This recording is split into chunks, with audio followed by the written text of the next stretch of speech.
রাজকন্যা সুকন্যা একলা বনের মধ্যে ঘুরে বেড়াচ্ছিলেন। মানুষের সঙ্গ তার আর ভালো লাগে না। চেনা অচেনা কোনো পুরুষ তাকে দেখলেই হাঁ করে তাকিয়ে থাকে। সেই দৃষ্টির মধ্যে আছে লোভ, আর মেয়েরা তাকে ঈর্ষা করে। সুকন্যার কোনো বন্ধু নেই, তার জন্য দায়ী তার রূপ। এমন রূপ বুঝি মানুষের হয় না। সুকন্যার বিয়ের ব্যাপারেও দারুণ গোলযোগ। দেশ বিদেশ থেকে রাজকুমারেরা এসে পরস্পরের সঙ্গে প্রতিযোগিতা করছে। সবাই সুকন্যাকে চায়। সুকন্যা যেন শুধু একটা লোভনীয় ভোগ্য বস্তু। সুকন্যা এর প্রতিশোধ নেন নিষ্ঠুরভাবে। রাজকুমারদের লড়াইতে নামিয়ে তিনি কৌতুক বোধ করেন। কারুকেই বিয়ে করতে তার মন চায় না। সুকন্যার বাবার 4,000 স্ত্রী, এমন ভোগী রাজা আর ভূভারতে নেই।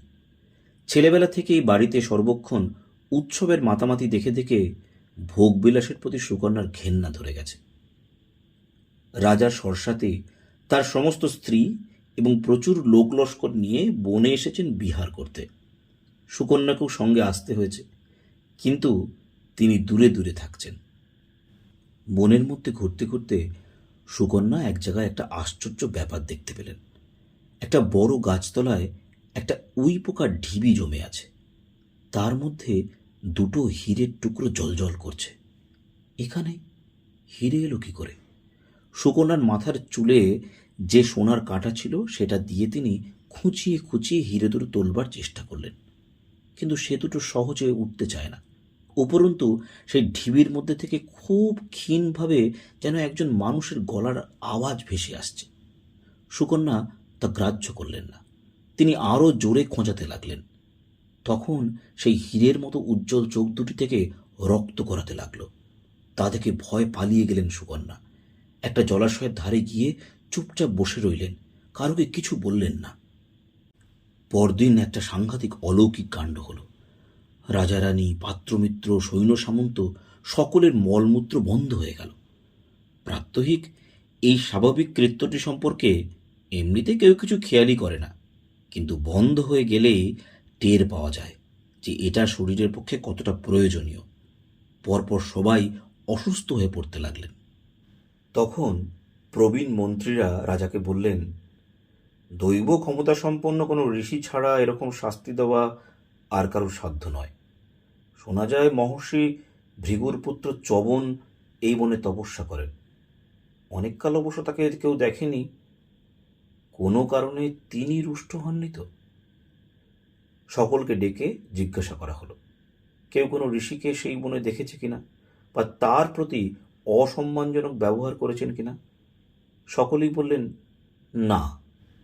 সুকন্যা তখন জানালেন যে এক জায়গায় একটা উই ঢিপির মধ্যে জোনাকির মতো কিছু জ্বলতে দেখে তিনিই কৌতূহল বশে চুলের কাঁটা দিয়ে বিধিয়েছেন, তাতে রক্ত গড়াতে দেখেছেন। জোনাকির কি রক্ত আছে? রাজা দৌড়ে গেলেন সেই গাছতলায়। লোকজনেরা সন্তর্পণে সেই উইটিপি ভাঙল। তার মধ্যে বসে আছে এক অতি কুৎসিত চেহারার অতি বৃদ্ধ ঋষি। ইনি ভৃগুতনয় চবন। কতকাল যে এখানে এক ঠাঁইতে বসে আছেন তার ঠিক নেই। উয়ের ঢিবি এর শরীর ঢেকে দিয়েছিল। রাজা হাত জোর করে ঋষির কাছে ক্ষমা চেয়ে বললেন, আমার মেয়েটি বড় অস্থির মতি, লঘু। বললেন, সে একটা দোষ করে ফেলেছে, আপনি ক্ষমা করুন। সুকন্যার চুলের কাঁটার খোঁচায় চবন ঋষির 2 চোখই অন্ধ হয়ে গেছে। তিনি ধীর স্বরে বললেন, রাজা, আমার চক্ষু নষ্ট হয়েছে সেটা এমন বড় কথা নয়। আমার দিব্য চক্ষু আছে, কিন্তু তার চেয়েও বড় ক্ষতি এই যে আমার ধ্যান নষ্ট হয়ে গেছে। তোমার মেয়েকে আমি কয়েক পলক মাত্র দেখেছি। ওই রূপ আমার হৃদয় ঝলসে দিয়েছে। দর্প অবজ্ঞার বশে তোমার মেয়ে যা করেছে তার জন্য তাকে শাস্তি পেতে হবে। তাকে, এই বুড়োকে বিয়ে করতে হবে।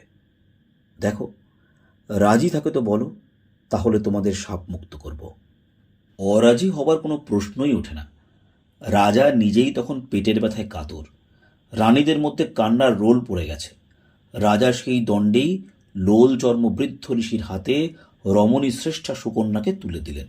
সুকন্যা প্রথম কয়েকদিন খুব কান্নাকাটি করলেন বটে, কিন্তু এক পক্ষকাল কেটে যাওয়ার পর তার অন্যরকম অনুভূতি হলো। বনের মধ্যে পাতার কুটিরে ফলমূল খেয়ে থাকা, জলাশয় থেকে জল তুলে আনা, বৃদ্ধ স্বামীর সেবা করা, এ যেন অনেকটা রূপকথার গল্পের মতন। রাজা দুলালি এখন সামান্য বনবালা, একসময় শত শত দাস দাসী তার সেবা করত। আজ স্বামীর পা টিপে দেবার সময় অন্যমনস্ক হলে তিনি বকুনি খান। এই ভূমিকাটা তার বেশ পছন্দই হলো। সুকন্যার ধারণা ছিল জঙ্গলের মুনি ঋষিরা বুঝি সবসময় শক্ত শক্ত সংস্কৃতে কথা বলেন। তা তো নয়, ঋষি চবন প্রাকৃত ভাষা বেশ ভালোই জানেন আর অনেক রসের গল্প শোনান। শাস্ত্রবচন ছেড়ে সুকন্যাকে কাবু করার বদলে আদি রসাত্মক কাহিনী শুনিয়ে তাকে আকৃষ্ট করার চেষ্টা করেন। তবে চবন ঋষি বড্ডই বুড়ো হয়ে পড়েছেন। কামকলায় অভিজ্ঞ হলেও শরীর এখন আর উত্তপ্ত হয় না। শরীর এমনই জিনিস যে শত ধ্যানের পুণ্য ফলেও আর যৌবন ফিরে পাওয়া যায় না। ভালোই দিন কাটছিল। সুকন্যা আস্তে আস্তে প্রকৃতি কন্যা হয়ে উঠলেন। তিনি গাছপালার সঙ্গে কথা বলেন, পাখির ডাকের সঙ্গে গলা মেলান। রাজবাড়িতে থাকার সময় লোকজনদের ঝুড়ি ঝুড়ি মিথ্যে কথা আর স্তুতিবাক্য শুনতে শুনতে তার কান পচে গিয়েছিল। এখানে এই নির্মল বাতাসে, নির্জনতায় তিনি যেন অমৃতের স্বাদ পেতে লাগলেন। এই জঙ্গলের মধ্যে তার পোশাক পরার প্রয়োজন হয় না সবসময়। তার স্বামী অন্ধ, অন্য কেউ দেখবার নেই। স্নানের সময় তিনি নগ্ন হয়ে জলকেলি করেন। একদিন স্নান সেরে সুকন্যা সেই অবস্থায় উঠে আসছেন। এমন সময় দেখলেন তীরে দুটি যুবক দাঁড়িয়ে আছে। তারা যথেষ্ট রূপবান ও ভালো পোশাক পরিচ্ছদ পরনে, তবে দুজনকে দেখতে হুবহু একরকম, খুব সম্ভব যমজ।